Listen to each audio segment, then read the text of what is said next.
I'm going to talk to you about some stuff that's in this book of mine that I hope will resonate with other things that you've already heard, and I'll try to make some connections myself in case you miss them. But I want to start with what I call the official dogma. The official dogma of what? The official dogma of all Western industrial societies. And the official dogma runs like this. If we are interested in maximizing the welfare of our citizens, the way to do that is to maximize individual freedom. The reason for this is both that freedom is in and of itself good, valuable, worthwhile, essential to being human, and because if people have freedom, then each of us can act on our own to do the things that will maximize our welfare, and no one has to decide on our behalf. The way to maximize freedom is to maximize choice.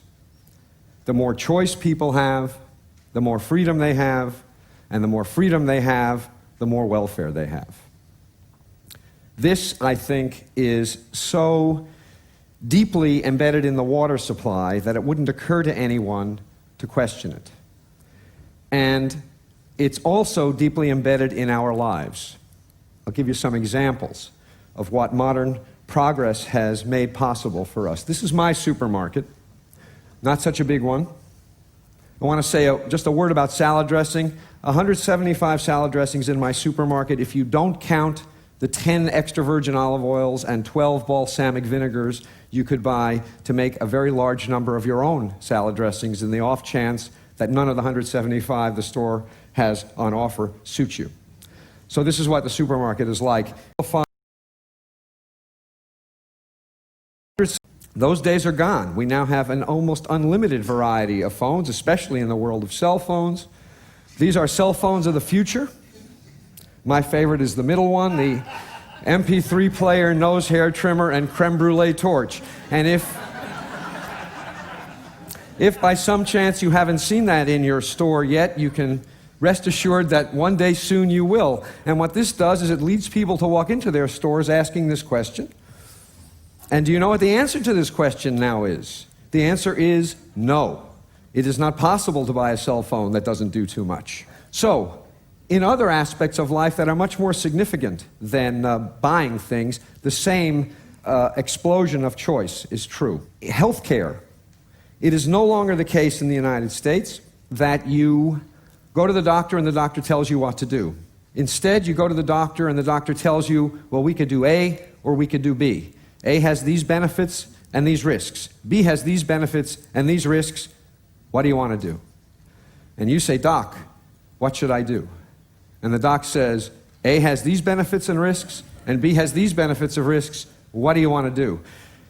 And you say, if you were me, Doc, what would you do? And the doc says, but I'm not you.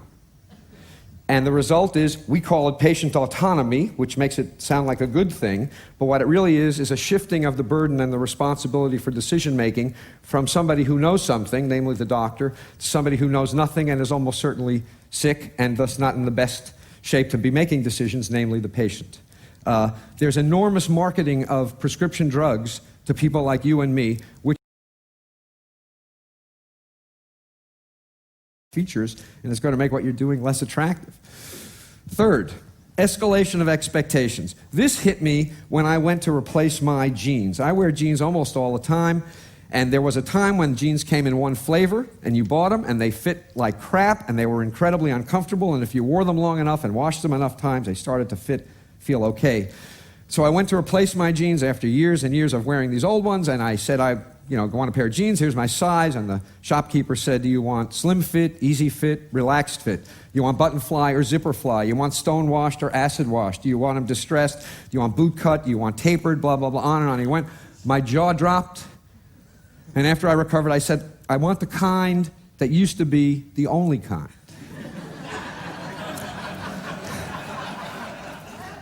He had no idea what that was. So I spent an hour trying on all these damn jeans, and I walked out of the store, truth, with the best fitting jeans I had ever had. I did better. All this choice made it possible for me to do better. But I felt worse. Why? I wrote a whole book to try to explain this to myself. The reason is The reason I felt worse is that with all of these options available, my expectations about how good a pair of jeans should be went up. I had I had no particular expectations when they only came in one flavor. When they came in 100 flavors, damn it, one of them should have been perfect.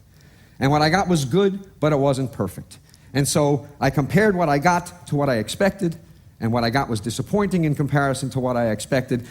Adding options to people's lives can't help but increase the expectations people have about how good those options will be.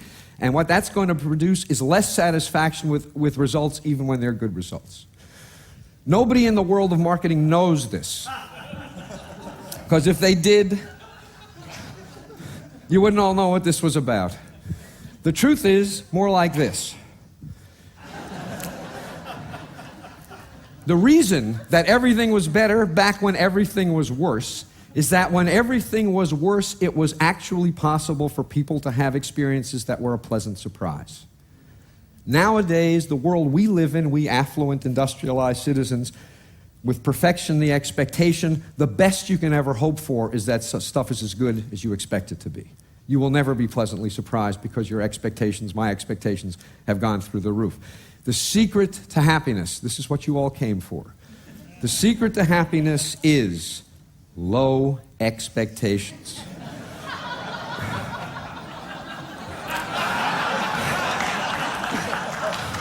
Moment.